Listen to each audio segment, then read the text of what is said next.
ದೇಶದಾದ್ಯಂತ ಸರ್ಕಾರಿ ಕಾರ್ಯಕ್ರಮಗಳು ರದ್ದಾಗಿದೆ. ಕರ್ನಾಟಕದಲ್ಲಿ ಇವತ್ತು ಸರ್ಕಾರಿ ರಜೆ ಇದೆ, ಘೋಷಣೆಯಾಗಿದೆ. ಶಾಲಾ ಕಾಲೇಜುಗಳಿಗೂ ಕೂಡ ರಜೆ ಇರುತ್ತೆ. ಸರ್ಕಾರ ಈಗಾಗಲೇ ರಜೆ ಘೋಷಿಸಿ ಆದೇಶಿಸಿದೆ.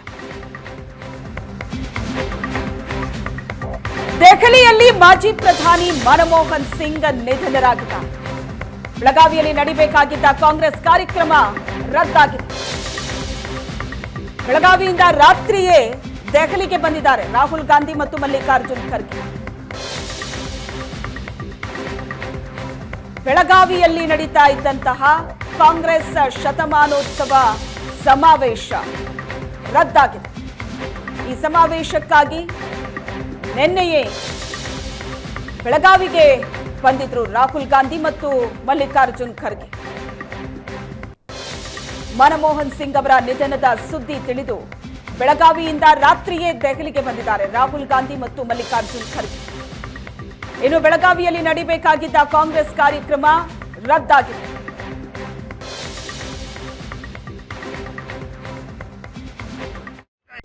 ಸಿದ್ಧತೆಗಳನ್ನು ಮಾಡ್ಕೊಂಡಿರ್ತಾರೆ.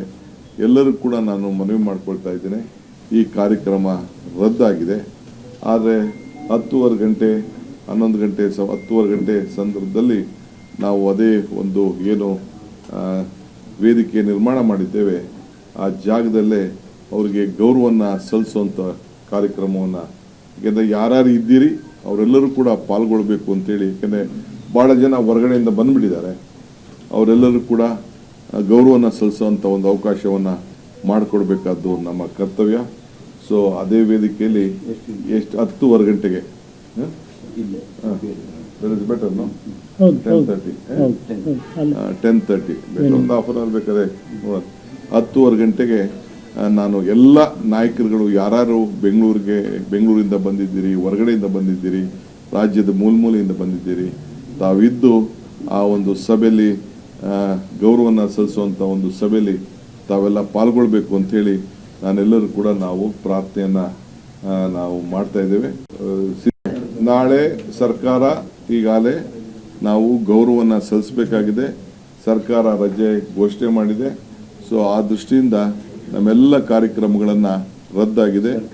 ಸರ್ಕಾರಿ ಕಾರ್ಯಕ್ರಮಗಳನ್ನು ಮತ್ತು ನಮ್ಮ ಪಕ್ಷದ ಕಾರ್ಯಕ್ರಮ ಇದೊಂದು ಮಾರ್ನಿಂಗ್ ಒಂದು ಬಿಟ್ಟರೆ ಮಿಕ್ಕಿದೆಲ್ಲ ಕಾರ್ಯಕ್ರಮಗಳನ್ನು ನಾವು ರದ್ದು ಮಾಡೋಂಥ ವ್ಯವಸ್ಥೆಯನ್ನು ನಾವು ಮಾಡಿದ್ದೇವೆ. ದಯವಿಟ್ಟು ಒಂದು ವಾರ ಏನು ಸರ್ಕಾರ ಶೋಕ ಆಚರಣೆ ಮಾಡಬೇಕು ಅಂತಿದೆ ಅದನ್ನು ನಾವು ಯಥಾಸ್ಥಿತಿ ನಾವು ಮುಂದುವರಿಸ್ತೇವೆ.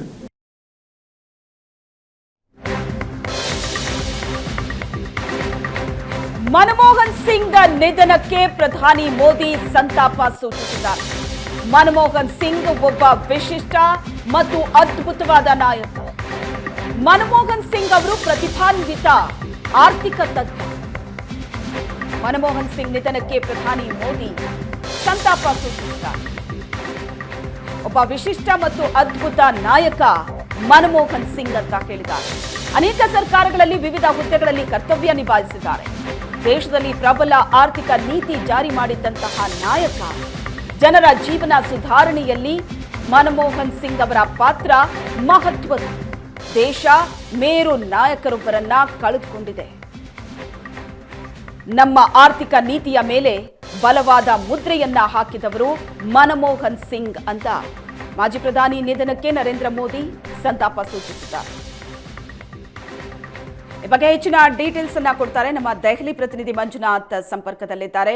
ಮಂಜುನಾಥ್, ನಿನ್ನೆ 9:51 ಮನಮೋಹನ್ ಸಿಂಗ್ ಅವರು ಕೊನೆಯುಸಿರೆಳೆದಿದ್ದಾರೆ. ಈಗ ಇವತ್ತಿನ ಕಾರ್ಯಗಳು ಏನೇನಿರುತ್ತೆ? ಯಾಕಂದ್ರೆ ಎಷ್ಟೊತ್ತಿಗೆ ಅವರ ನಿವಾಸಕ್ಕೆ ಶಿಫ್ಟ್ ಮಾಡ್ತಾರೆ, ಅಂತಿಮ ದರ್ಶನಕ್ಕೆ ಎಲ್ಲಿ ವ್ಯವಸ್ಥೆ ಆಗಿದೆ, ಏನೆಲ್ಲ ಡೀಟೇಲ್ಸ್ಗಳು ಸಿಗ್ತಾ ಇದೆ? ಶ್ವೇತಾ, ಈಗ ಆಲ್ರೆಡಿ ಅವರ ಪಾರ್ಥಿವ ಶರೀರವನ್ನ ಏಮ್ಸ್ ಆಸ್ಪತ್ರೆಯಿಂದ 3 ಗಂಟೆಗೆ ಅವರ ನಿವಾಸ ಅಂದ್ರೆ ನವದೆಹಲಿಯ ಮೋತಿಲಾಲ್ ನೆಹರು ಅವರ ಮಾರ್ಗ್ ಅಂತ ಹೇಳ್ತೇವೆ, ಅವರ ನಂಬರ್ 3 ಅವರ ಮನೆ, ಆ ನಿವಾಸಕ್ಕೆ ಈಗ ಆಲ್ರೆಡಿ ಕೂಡ ಶಿಫ್ಟ್ ಆಗಿದೆ. ಈ ಗಣ್ಯರು ಕೂಡ ಕೆಲವರು ಬಂದು ಹೋಗ್ತಾ ಇದ್ದಾರೆ. ಮಲ್ಲಿಕಾರ್ಜುನ್ ಖರ್ಗೆ ಅವರು ಇರ್ಬೋದು, ಇತರೆ ಕಾಂಗ್ರೆಸ್ನ ಕೆಲ ಗಣ್ಯರು ಬರ್ತಾ ಇದ್ದಾರೆ. ಅವ್ರನ್ನ ದರ್ಶನ ಪಡೆಯುವಂತ ಕೆಲಸ ಆಗ್ತಾ ಇದೆ. ಆದ್ರೆ ಅದಕ್ಕೊಂದು ವ್ಯವಸ್ಥೆ ಮಾಡಬೇಕು, ಆ ವ್ಯವಸ್ಥೆಗಳು ನಡೀತಾ ಇದೆ. ಆ ಕಾರಣಕ್ಕೆ ಒಂದ್ ಸ್ವಲ್ಪ 7:30-8 ಗಂಟೆ ಮೇಲೆ ಎಲ್ಲ ಗಣ್ಯರು ಕೂಡ ಬರ್ಲಿಕ್ಕೆ ಸಾಧ್ಯತೆ ಇದೆ ಅಂತ ಹೇಳಲಾಗ್ತಾ ಇರುವಂತದ್ದು. ಒಂದು. ಎರಡನೇದು, ಈಗ ಇವತ್ತು 11 ಗಂಟೆಗೆ ಕ್ಯಾಬಿನೆಟ್ ಸೇರ್ತಾ ಇದೆ. ಮೋದಿ ಅವರ ನೇತೃತ್ವದಲ್ಲಿ ಕ್ಯಾಬಿನೆಟ್ ಸೇರಿ ಅವರಿಗೆ ಪ್ರಧಾನಿಯಾಗಿದ್ದ ಕಾರಣಕ್ಕೆ ಒಂದು ಶ್ರದ್ಧಾಂಜಲಿಯನ್ನ ಸಲ್ಲಿಸಿ ಸರ್ಕಾರದ ಸಕಲ ಗೌರವಗಳೊಂದಿಗೆ ಅವರಿಗೆ ಅಂತಿಮ ಸಂಸ್ಕಾರವನ್ನ ನೆರವೇರಿಸಬೇಕು ಅನ್ನುವಂತಹ ಒಂದು ತೀರ್ಮಾನವನ್ನು ಕೂಡ ಮಾಡಲಿದೆ ಮೋದಿ ನೇತೃತ್ವದ ಸರ್ಕಾರ, ಕ್ಯಾಬಿನೆಟ್. ಸೊ ಇದರ ಜೊತೆಗೆ 7 ದಿನಗಳ ಶೋಕಾಚರಣೆ ಈಗ ಆಲ್ರೆಡಿ ಹೇಳಿರುವಂತದ್ದು. ಕರ್ನಾಟಕ ರಾಜ್ಯ ಸರ್ಕಾರವು ಕೂಡ ಘೋಷಣೆ ಮಾಡಿದೆ, ಮತ್ತೆ ಮಾಜಿ ಪ್ರಧಾನಿ ಆಗಿರುವ ಕಾರಣಕ್ಕೆ ಕೇಂದ್ರ ಸರ್ಕಾರವು ಕೂಡ ಘೋಷಣೆ ಮಾಡುತ್ತೆ ಅನ್ನುವಂತಹದ್ದು ಕೇಂದ್ರ ಸರ್ಕಾರದ ಮೂಲಗಳು ಹೇಳ್ತಾ ಇರುವಂತದ್ದು. ಅದರ ಜೊತೆಗೆ ಇವತ್ತು ಪೂರ್ತಿಯಾಗಿ ಸಾರ್ವಜನಿಕ ದರ್ಶನಕ್ಕೆ, ಗಣ್ಯರ ದರ್ಶನಕ್ಕೆ ಇಡಲಾಗುತ್ತೆ. ಕಾರಣ ಇಷ್ಟೇ, ಅವರ ಪುತ್ರಿ US ಅಲ್ಲಿದ್ದಾರೆ, ಅಲ್ಲಿಂದ ಬರಬೇಕಾಗುತ್ತೆ. ಅವರು ಇವತ್ತು ರಾತ್ರಿಗೆ ಭಾರತಕ್ಕೆ ಬರಲಿದ್ದಾರೆ, ದೆಹಲಿ ತಲುಪಲಿದ್ದಾರೆ ಅನ್ನುವಂಥದ್ದಿದೆ. ಹಾಗಾಗಿ ಅವರ ಅಂತ್ಯಕ್ರಿಯೆ ನಾಳೆ ಅಂದ್ರೆ ಶನಿವಾರಕ್ಕೆ ಬಹುತೇಕ ನಿಗದಿಪಡಿಸುವಂತಹ ಸಾಧ್ಯತೆಗಳಿದೆ ಅನ್ನುವಂಥದ್ದು ಕಾಂಗ್ರೆಸ್ನ ಮೂಲಗಳು ಹೇಳ್ತಾ ಇದ್ದಾವೆ. ಶ್ವೇತಾ, ಓಕೆ, ಈಗಾಗಲೇ ಯಾವೆಲ್ಲ ಗಣ್ಯರು ಬಂದು ಅಂತಿಮ ದರ್ಶನವನ್ನ ಪಡೆದಿದ್ದಾರೆ? ಈಗ ಸಾರ್ವಜನಿಕ ದರ್ಶನ ಏನಿರುತ್ತೆ ಅದು ಎಷ್ಟೊತ್ತಿಂದ ಶುರುವಾಗುತ್ತೆ?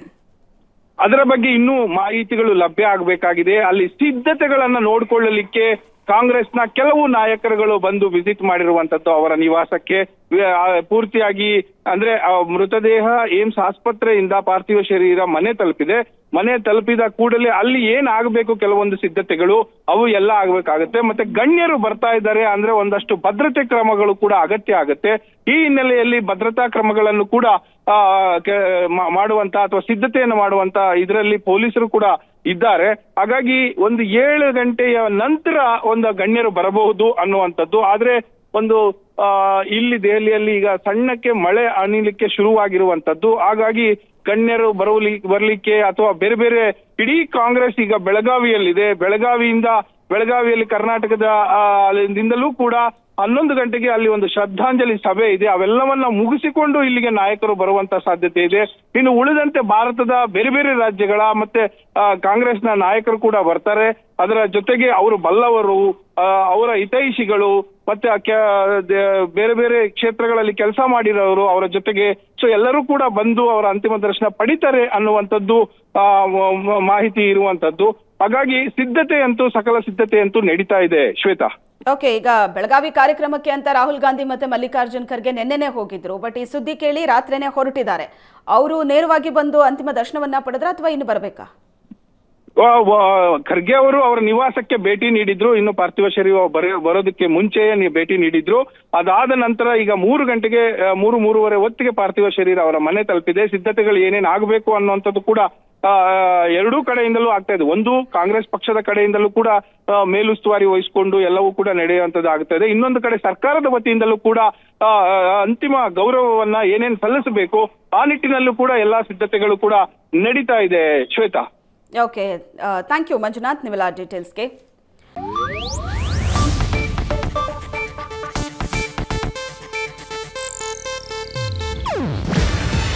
ಇದು ಏಷ್ಯಾನೆಟ್ ನ್ಯೂಸ್ ನೆಟ್ವರ್ಕ್ ಪ್ರಸ್ತುತಿ. ನೀವು ನೋಡ್ತಿದ್ದೀರಾ ಏಷ್ಯಾನೆಟ್ ಸುವರ್ಣ ನ್ಯೂಸ್.